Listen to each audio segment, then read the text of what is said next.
जहां तक अमन की बात है, जहां तक पीस की बात है, या लाइन ऑफ कंट्रोल की अगर हम बात करते हैं, जहां पे अभी तो सीज फायर है। देखिए, बात यह है कि थोड़ा सा समझने में भी प्रॉब्लम है। जो घाव जख्मों की आपने बात करी, ये भी सच्ची बात है। इसमें कोई दो राय नहीं है दोनों तरफ से। ऐसा नहीं है कि क्योंकि जो भी हुआ है पास्ट में, तो एक तो वो है ही हिस्टोरिकल पर्सपेक्टिव में। लोगों की मेमोरी जो होती है, याददाश्त होती है, बड़ी लंबी होती है। खासतौर से सब कॉन्टिनेंट में बड़ी लंबी याददाश्तें यहाँ पे लोगों की होती है। लेकिन इसमें यह भी एक बात सच है, आलिया जी, की इंडिया को हर समय प्रॉब्लम रही है कि पाकिस्तान में बात किससे करें। अगर चलिए अमन की ही बात करनी है तो बात किससे करें, क्योंकि ऐसा कई बार हो चुका है। मतलब मैं सिर्फ एक एक एग्जांपल देके इस चीज को मैं खत्म नहीं करूंगा, लेकिन मैं ये बात बताऊंगा कि ये कई बार ऐसा हो चुका है कि जहां पे एक से बात करी और दूसरा डिसएग्री करता है, कुछ और हो जाता है। जब तक पाकिस्तान में और मैं सारा का सारा मलबा पाकिस्तान के दरवाजे के सामने नहीं रखा, इस पे इंडिया को भी काम करने की जरूरत है, ये बात तय है।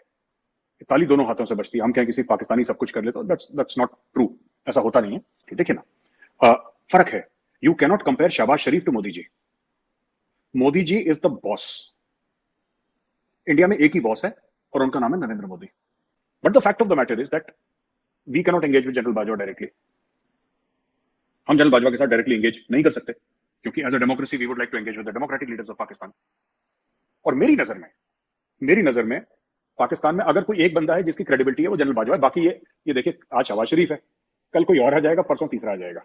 ठीक है। और मैं ये नहीं कह रहा कि पाकिस्तानी आर्मी ने गलत काम नहीं करे। पाकिस्तानी आर्मी ने कई गलत काम भी करे हैं, पाकिस्तानी आर्मी ने मार्शल लॉ भी लगाया, सब कुछ। मैं जनरल बाजवा की बात कर रहा हूं, मैं पाकिस्तानी फौज की बात नहीं कर रहा। आप तो जियो पॉलिटिक्स फॉलो करती हैं, आपको समझ में आ जाएगा, लेकिन व्यूअर्स शायद ना फॉलो करते हो।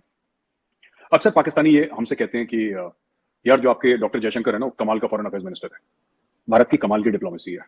और ये पाकिस्तान अक्सर कहते हैं कि रशिया से तेल भी खरीद रहा है, S-400 भी खरीद रहा है, अमेरिका का भी स्ट्रेटेजिक अलायंस है। देखिए, इसमें कोई शक नहीं है कि नरेंद्र मोदी जी, डॉक्टर जयशंकर साहब, ये लोग बड़े कॉम्पिटेंट हैं। दे आर वेरी कॉम्पिटेंट, इसमें कोई शक नहीं है। पर बात कॉम्पिटेंस की नहीं है यहाँ पे। और मैं बात थोड़ी सी इमोशनल करूंगा, और ये प्रैक्टिकल भी है। इमोशनल बात भी आलिया जी, और ये प्रैक्टिकल बात भी है। और मैं आपको बताता हूं क्या बात है। आपको पता है कि डॉक्टर जयशंकर के सामने शाह महमूद कुरैशी इतने फीके क्यों लगते हैं? ये इमोशनल बात है, ये जज्बाती बात है, लेकिन ये सच है। इनको अपने मुल्क से ना, शाह महमूद कुरैशी को अपने मुल्क से मोहब्बत नहीं है। मैं आपको बताता हूं, इनको चाहे मेरी बात का बुरा लगे, इनको अपने मुल्क से मोहब्बत नहीं। अब ये तो गद्दारी के सर्टिफिकेट बांटना हमारा काम है, आपने भी शुरू कर दिया। नहीं नहीं नहीं, मैं आपको बताता हूं कि बात यह है कि अगर इमरान खान ये बोले कि एटम बम गिर जाए पाकिस्तान पे, लेकिन ये सरकार नहीं रहनी चाहिए, ठीक है। How can you make such a statement? मतलब एक बंदे की बेरोजगारी पूरे मुल्क में आग लगा दी है, एक बंदे की बेरोजगारी, और पूरे झूठ पे मबनी, कंप्लीट लाइज। ये आप जो कहते हैं ना कि नरेंद्र मोदी जी यहां जा रहे हैं, वहां जा रहे हैं, ये भाग रहे हैं, उस बंदे के पास 4 तो कपड़े हैं, एक सूटकेस है, एक 2 बेडरूम का घर है अहमदाबाद में, where is old mother lives. जिस दिन प्रधानमंत्री नहीं रहेंगे, अपनी पूरी अवस्था करके अहमदाबाद चले जाएंगे, कहानी खत्म हो जाएगी। देखिए, ये जो है ना, ये बैरागी टाइप के लोग हैं। इनके पास कोई वेल्थ नहीं है, इनके पास कोई चमकती हुई घड़ियां नहीं है हीरे की, इनके पास कुछ नहीं है। ये खाने भी ऐसे खाते हैं कि आपको लगता है कि मतलब कि बिल्कुल सादा खिचड़ी खा ली, थोड़ा सा ये खा लिया, ऐसा इनका खाना है। ये टोटली डेडिकेट। इसमें देखिए, सबसे पहले ठीक है, इंडिया के पास पैसा है, इंडिया बहुत बड़ी मंडी है, ये सब चीजें हैं, लेकिन इंडिया की डिप्लोमेसी तब भी अच्छी थी जब इंडिया में भूख से लोग मर रहे थे। अलिया जी, ये जो अक्सर पाकिस्तान में कहते हैं ना, भारत बहुत बड़ी मंडी है और सब लोग भारत की इस बात मानते हैं कि भारत पर बहुत पैसा है, ये पैसा तो हमारे पास 90s के बाद आना शुरू हुआ। भारत के तो बहुत बुरे हाल थे। हमारा 68 टन सोना, उस समय गोल्ड रिजर्व से चलती थी, 68 टन सोना हमारा गिरवी रख दिया था हम लोगों ने। हम IMF के प्रोग्राम में गए, एक बार गए, पर उसके बाद हमने पेट पे पत्थर बांध लिया। हमने बोला कि भूखे सो जाएंगे, लेकिन IMF के पास नहीं जाएंगे। हमने कुछ करा, अपनी पूरी इकोनॉमी को हमने बदला। आज की तारीख में हम दोबारा नहीं गए, एक बार गए थे हम, 90 अर्ली 1991 92 कभी गए थे, उसके बाद कभी नहीं गए IMF के पास। ये कहां से आया? क्या कोई इंडियन कोई स्पेशल ब्रीड है, या इंडियंस के पास कोई ऐसी अकल है, कोई शऊर है, कोई ऐसा इल्म है, ऐसा दिमाग है जो पाकिस्तानियों के पास नहीं? ऐसा that's not true, that's not true. पर हमारा जो भी प्रधानमंत्री है, जो भी हमारा प्रधानमंत्री है, जो भी हमारा आर्मी चीफ है, मैं आपको गारंटी के साथ कहता हूं आलिया जी, किसी का बाहर में प्रॉपर्टी नहीं है। हाँ, बच्चे किसी के सेटल होंगे, दैट इज ओके, बच्चों की अपनी मर्जी है, बच्चे जहां भी जाएं, लेकिन कोई ऐसा नहीं कह सकते कि इसकी डुअल नेशनलिटी है, इसका ये है, इसका ये है, इसका यहाँ का घर, इसका ये घर है। इन्होंने यहीं पे पैदा होना है, भारत में यहीं में मरना है। और ये जज्बे का फर्क है, ये जज्बे का फर्क है। मुझे एज अ हिंदू मुझे बहुत बुरा लगा, ठीक है। मैं कभी किसी मस्जिद के अंदर नहीं गया, जी मैं कंप्लीट कर लूं अगर आपकी permission। ये प्रॉफिट मोहम्मद के मॉस्क में जाके ये नारेबाजी कर रहे हैं। मुझे तो अभी तक ये बात समझ में नहीं आई कि how can you do this, मतलब कि ठीक है, आप बाहर आके गोली मार दो यार बंदे को, आपको गोली मारनी है गोली मार दो यार, अंदर तो बदतमीजी, you should know where you are standing. And इतना as a Hindu who has never entered a mosque in, मैं कभी मस्जिद के अंदर गया नहीं, मस्जिद की सीढ़ियां नहीं चढ़ी, ठीक है, लेकिन इतनी अकल तो मुझे भी है। और जो रियासत मदीना बनाने की बात कर रहे हैं उनमें उनमें इतनी सूझबूझ नहीं है। यही कहना चाह रहा हूं मैं आपसे। आपके 3 सबसे बड़े जो पैसे आते थे पाकिस्तान में, 3 लोगों से आते थे, 3 एरिया से आते थे। एक चीन से आता था, एक सऊदी अरब से आता था, और एक अमेरिका से आता था।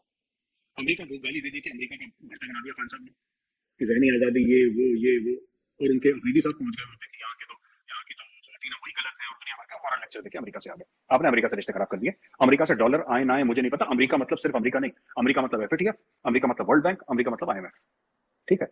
2.5 या 3 अरब डॉलर चाइना को वापस देंगे। सऊदी अरेबिया से नाराजगी। तो आपने देखिए, इंडिया से नाराजगी मुझे समझ में आती है, चलिए आपको अमेरिकन भी पसंद नहीं है, वो साजिशें करते हैं, बुरे लोग हैं, गंदे लोग हैं, इंडिया चलो यहूदी आपको वैसे नहीं पसंद, यहूदी बुरे हैं, सब मान लिया। और चीनियों को तो खुश रखते, सऊदीज को तो खुश रखते, वहां पे मक्का मदीना है, सऊदीज को तो खुश रखते, किसी को तो खुश रखते, कोई भी खुश नहीं है।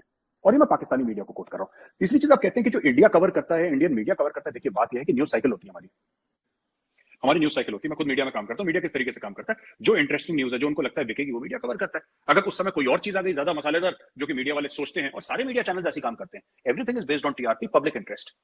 जो आपके व्यूअर्स हैं, because your loyalty in any channel is supposed to be towards your viewers. आपके व्यूअर्स को क्या पसंद है, अगर आपको लगता है कि इससे व्यूअरशिप आएगी तो वो दिखाते हैं, या जो न्यूज इंपॉर्टेंट होती है, जो उनको लगता है इंपॉर्टेंट है, वो न्यूज दिखाते हैं। जब 71 में पाकिस्तान का जब 2 टुकड़े हुए थे, ईस्ट पाकिस्तान बांग्लादेश बना था, इंडिया चाहता तो बांग्लादेश को, जो पाकिस्तान में कहते हैं ना लोग अखंड भारत के बारे में भारत बात करता है, इंडियन आर्मी थी बांग्लादेश में, लाखों की इंडियन फौज थी, और हमारे लिए बड़ा आसान था क्योंकि मुक्ति वाहिनी हमने बनाई थी, मुक्ति वाहिनी को पैसे हमने दिए थे, मुक्ति वाहिनी को हथियार हमने दिए थे, मुक्ति वाहिनी को ट्रेनिंग हमने दी थी। The Mukti Vahini was trained by the Indian army, it was trained by the research and analysis wing. Mukti Vahini को हमने जन्म दिया था, लेकिन वो जो जज्बात थे मुक्ति वाहिनी के दिल में, उसको जन्म हमने नहीं दिया। हमने हथियार दिए, लेकिन जो उंगली थी ट्रिगर पे, वो बंगालियों की थी। हमारे रिलेशन बहुत अच्छे थे शेख मुजीबुर रहमान से, और उस वक्त अगर इंडिया चाहता तो शेख मुजीबुर रहमान से बात करके कि आप लोग ये करके किसी भी तरीके से इंडिया कोशिश कम से कम करता। मैं ये नहीं कह रहा कि इंडिया कामयाब हो जाता, मैं ये नहीं कह रहा, पर इंडिया कोशिश करता कि ये पार्टीशन में भी ये एरिया हमसे अलग हुआ था, ईस्ट पाकिस्तान बन गया था, हम इस पे कब्जा। इंडिया ने एक रुपए की कोशिश नहीं करी। इंडिया ने बोला ठीक है, अब हम लोग चलते हैं जी, राम राम बाय। हमारी फौजें वहां से निकल गई, कुछ हफ्ते महीने के बाद जब भी निकलना था वो निकल गई। We left and we gave the keys of the kingdom to this thing. तो हमने देखिए इंडिया में, मैं आपको बताता हूं कि एक और हमारी जो धार्मिक ग्रंथ है रामायण, उससे भी मैं आपको एग्जांपल देता हूं कि ऐसा क्यों, क्योंकि हमारा जो रिलीजन है वो भी हमें यही सिखाता है। जब प्रभु श्री राम ने रावण को हराया था लंका में, तो पूरी लंका खत्म हो गई थी, जो अब श्रीलंका बोलते हैं जिसको, तो वो खत्म हो गई थी। लेकिन जो रावण का छोटा भाई था विभीषण, उसको लंका का राजा बनाया और वो वापस आ गए, उन्होंने कब्जा नहीं करा लंका के ऊपर। तो ये जो पाकिस्तान में ये बात है कि भारत कब्जा कर लेगा, भारत की ऐसी कोई पॉलिसी नहीं है कि भारत किसी और मुल्क पे कब्जा करे, और हमारे लिए ज्यादा मुश्किल भी नहीं है। हाँ, कुछ मुल्क मिले हैं हमारे साथ, बिल्कुल मिले हैं, लेकिन fact of the matter is that हमने मालदीव्स में ऑपरेशन करा था,